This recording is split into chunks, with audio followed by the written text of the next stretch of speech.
सुप्रभात बच्चों। मैंने आपको 3 भागों में कक्षा 9 का पाठ 2 संचयन पाठ्य पुस्तक से स्मृति पाठ पढ़ाया है। उसका चौथा भाग मैं आज को पढ़ा रही हूँ। तो इससे पहले मैंने आपको बताया था कि लेखक चिट्ठी डालने के लिए जाते, लेखक के भाई कहते हैं उनके भाई के साथ मक्खनपुर के डाकखाने में। तो वो चिट्ठियाँ क्या है, एक कुएं में रास्ते में वो जाते होते हैं ना, तो गिर जाती है। अब उसको निकालने के लिए जो लेखक है वो क्या क्या प्रयास करते हैं, और नीचे कुएं में डंडे के सहारे से, और जो उन्होंने बांधी थी अपने धोतियों की, जो बांधी थी ना रस्सी, उसके सहारे नीचे उतर जाते हैं और कोशिश कर रहे हैं कि सांप के पास से किसी भी तरीके से पत्रों को ले लिया जाए। उससे आगे का मैं आपको पढ़ा रही हूँ। डंडे को लेकर ज्यों ही मैंने सांप की दाईं ओर पड़ी चिट्ठी की ओर उसे बढ़ाया कि सांप का फन पीछे की ओर हुआ। धीरे धीरे डंडा चिट्ठी की ओर बढ़ा, और ज्यों चिट्ठी के पास पहुंचा कि फुफकार के साथ काली बिजली तड़पी और डंडे पर गिरी। हृदय में कंप हुआ। जैसे ही उन्होंने डंडा डाला तो सांप ने फुफकार मारी, तो उनके हृदय में कंपन होने लगा। किसके? लेखक के। और हाथों ने आज्ञा ना मानी और डंडा डर की वजह से छूट गया। मैं तो ना मालूम कितना उछल गया। लेखक कह रहे हैं जानबूझकर नहीं, यूं ही बिदक कर मीन्स चौंक कर। जैसे ही उन्होंने सांप की फुफकार सुनी ना, तो उनके हाथ से डंडा गिरा और वो खुद भी उछल गए। क्यों? क्योंकि वो कुएं के सहारे थोड़ा सा खड़े होने वाली पोजीशन में थे ना, इसलिए उछलकर जो खड़ा हुआ तो देखा डंडे के सिर पर 3-4 स्थानों पर पीव सा कुछ लगा हुआ है। मतलब गीला गीला सा एक पदार्थ था, वो लगा हुआ था। वो क्या था जो डंडे पर लगा हुआ था? वह विष था। वो क्या था? सांप का जो जहर था। क्यों? क्योंकि सांप ने अपना फन किस पर लगाया था? डंडे पर। सांप ने मानो अपनी शक्ति का सर्टिफिकेट सामने रख दिया है, पर मैं तो उसकी योग्यता का पहले से ही कायल था। मतलब पहले ही योग्यता को जानते थे कि सांप इतना खतरनाक होता है। कायल मीन्स होता है मानने वाला। उस सर्टिफिकेट की जरूरत न थी। सांप ने लगातार फूं फूं करके डंडे पर 3-4 चोटें मारी। मतलब डंडा सांप के पास पहुंच गया था और वो अपना गुस्सा जो सांप है वो किस पर निकाल रहा था? डंडे पर। वह डंडा पहली बार इस भांति अपमानित हुआ था जिस डंडे से लेखक इतने सारे जानवरों से बचते थे। जंगल में जब स्कूल जाते थे ना, तो अपना बचाव करते थे जिस डंडे के सहारे से, उस डंडे को ऐसा लग रहा था कि सबसे पहली बार सांप ने अपमानित किया है, या शायद वह सांप का उपहास करा। उपहास करना मीन्स मजाक उड़ाना, किसी के हंसी मजाक उड़ाना।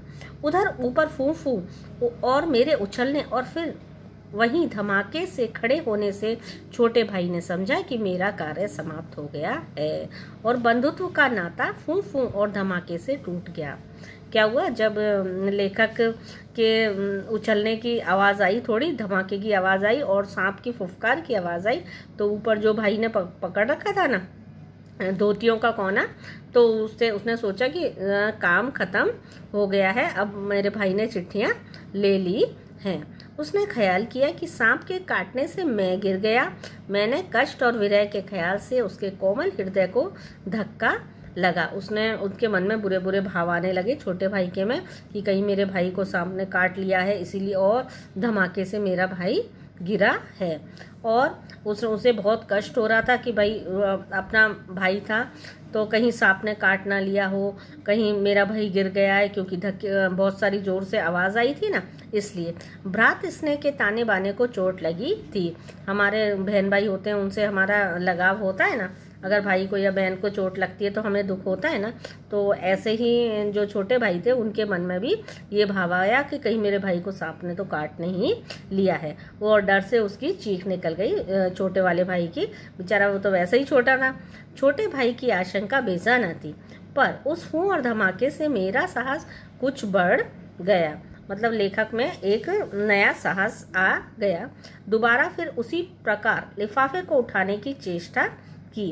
अब की बार सांप ने भी वार किया और डंडे से चिपट गया। पहले तो सांप अपना जो जहर था वो डंडे पे डाल रहा था, लेकिन अभी क्या किया, जैसे ही लेखक ने थोड़ी प्रतिक्रिया करी, तो सांप ने भी क्या किया, वो जो डंडा था ना नीचे, उससे चिपट गया। और डंडा हाथ से छूटा तो नहीं, पर झिझक, सहम अथवा आतंक से अपनी ओर को खींच गया और गुंजलक मारता हुआ गुंजलक मीन्स किसको कहते हैं? गांठ या गुत्थी को कहते हैं। सांप का पिछला भाग मेरे हाथों को छू गया। सांप की जो पूंछ होती है ना पीछे वाली, वो लेखक के हाथ को छू गई। उफ, कितना ठंडा था।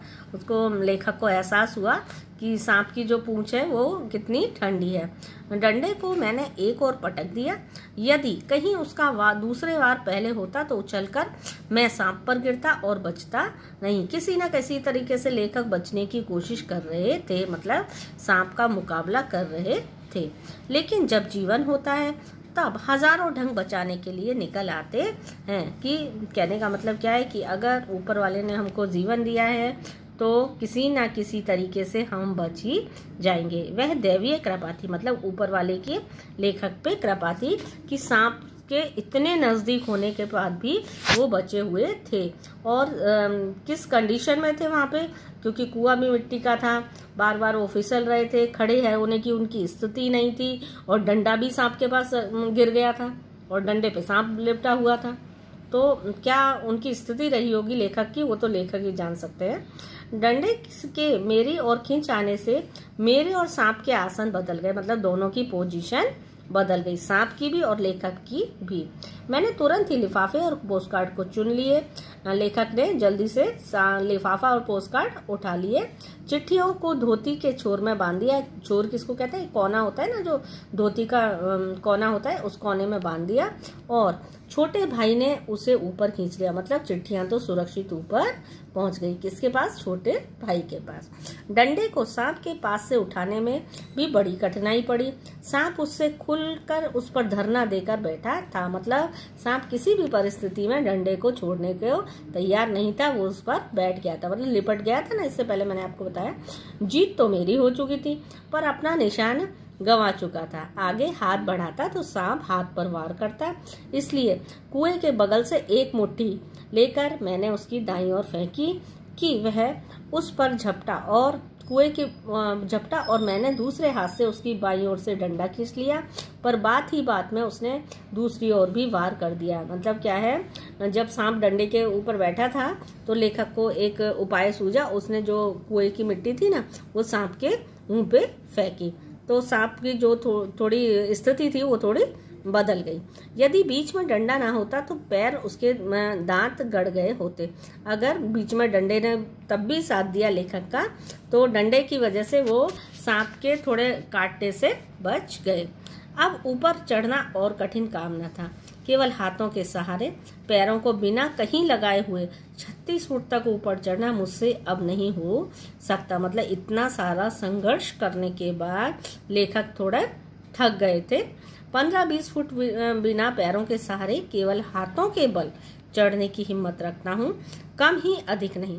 पर उस वक्त 11 वर्ष की अवस्था में, 11 वर्ष तो काफ़ी बच्चों के लिए छोटी ही उम्र मानी जाएगी, और इतना बड़ा रिस्क ले रहे थे वो सांप के साथ लड़ाई के लिए।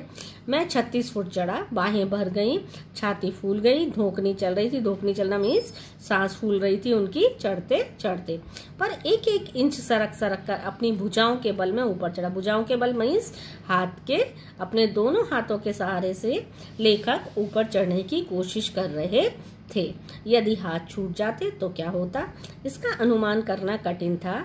ऊपर आकर बेहाल होकर मतलब इतना सारा संघर्ष करने के बाद लेखक आखिरकार ऊपर पहुंच गए। ऊपर आकर बेहाल होकर, बेहाल में उनकी हालत बहुत खराब हो गई थी। हाथों के बल चढ़े थे और उम्र भी उनकी, एज भी कितनी कम थी। इतनी छोटी उम्र में इतनी परिस्थिति का सामना करना बहुत ही मुश्किल का काम है। थोड़ी देर तक पड़ा रहा, मतलब इतने हालत खराब हो गई थी उनकी, थोड़ी देर वो ऊपर आके एकदम बिल्कुल निश्चेष्ट लेट गए थे। देह को झाड़ झूर धोती कुर्ता पहना और फिर झाड़ झूर कर, मतलब साफ करके, क्योंकि मिट्टी तो हो गई थी ना उनके शरीर पर, नीचे मिट्टी वाला कुआं था, तो उन्होंने अपने शरीर को झाड़ा, मिट्टी को झाड़ा और धोती कुर्ता पहना। फिर किशनपुर के एक लड़के को, जिसने ऊपर चढ़ने की चेष्टा को देखा था, एक लड़का भी था पास के ही गांव का, तो वो ये सब देख रहा था। एक तो भाई थे उनके छोटे, और दूसरा एक उनका किशनपुर पास में गांव का नाम था, वहां का एक लड़का था, वो सब देख रहा था। ताकीद करके, मतलब उनसे बार बार बोला कि घर पे जाके मत बताना, क्योंकि डर लगता है ना, अगर वो जाके बताए तो मम्मी पापा कितना डांटेंगे। तो उन्होंने उसको समझा दिया कि ये वाली घटना बिल्कुल भी घर पे जाके मत बताना। और भाई को तो पहले ही समझा रखा था, छोटे वाले भाई को, वे कुएं वाली घटना किसी से ना कहें, हम लोग आगे बढ़े। सन 1915 में मैट्रिकुलेशन पास करने के उपरांत यह घटना मैंने माँ को सुनाई। मतलब ये तो बचपन की घटना हो गई, जब वो 11 साल के थे। सन 1915 में जब वो बड़े हो गए, 17-18 साल के हो गए, तो उन्होंने अपनी माँ को ये घटना सुनाई। अचानक से, मतलब इतने साल गुजर गए, ना तो छोटे भाई ने बताया ना उस लड़के ने बताया। तो माँ को जब ये घटना बताई तो सजल नेत्रों से माँ ने मुझे अपनी गोद में ऐसे बिठा लिया जैसे कि चिड़िया अपने बच्चों को डैने के नीचे, डैने किसके लिए बोला गया, पंख को बोला गया है, जिस प्रकार की एक चिड़िया अपने बच्चे को अपने पंखों के नीचे उसकी रक्षा करने के लिए बिठा लेती है, उसी प्रकार लेखक की माँ को जब लेखक ने ये घटना बताई इतने साल पुरानी, तो माँ को ये लगा कि ये घटना अभी थोड़ी दिन पहले ही हुई है। और उन्हें ऊपर वाले का शुक्रिया अदा किया दिल से कि मेरा बच्चा किस तरीके से बचा। कितने अच्छे थे वे दिन। उस समय राइफल ना थी, डंडा था, और डंडे का शिकार कम से कम उस सांप का शिकार राइफल के शिकार से कम रोचक और भयानक न था। तो बच्चों, मैंने आपको ये पार्ट पढ़ाया, तो इसका जो मैसेज जाता है, हमारा जो शिक्षा हमें मिलती है, क्या मिलती है कि हमें कभी भी अगर हमसे गलती से भी कोई गलत काम हो जाए, हाँ, तो हमें डांट के डर से, ये नहीं कि हम बहुत खतरनाक रिस्क ले लें, तो हमें कभी भी नहीं लेना चाहिए। अगर हमारे साथ कोई घटना भी घटित हो गई है, हमसे कोई गलती हो गई है, तो हमें अपने माता पिता या बड़े लोगों से उस घटना को बताना चाहिए, जिससे कि हमें आगे कोई दिक्कत ना हो। क्यों? क्योंकि इस घटना में लेखक बच तो गए, अगर सांप खा जाता तो उनके माँ बाप को के लिए तो लेखक थोड़ी दोबारा लौट के आते। इसलिए आपको भी ऐसा ही करना है। अगर हमारे साथ जीवन में कोई भी घटना घटित हो जाती है या हमसे कोई गलती हो जाती है, अगर चिट्ठियाँ गिर गई थी तो चिट्ठियाँ तो और भी लिखी जा सकती थी ना, लेकिन जीवन तो दोबारा वापस लौट के नहीं आता ना। तो इसी संदेश के साथ मैं अपना ये पाठ समाप्त कर रही हूँ। इसको अच्छे से आपको पढ़ना है, समझना है, और अगले वीडियो में मैं आपके लिए प्रश्नोत्तर भेजूंगी। धन्यवाद।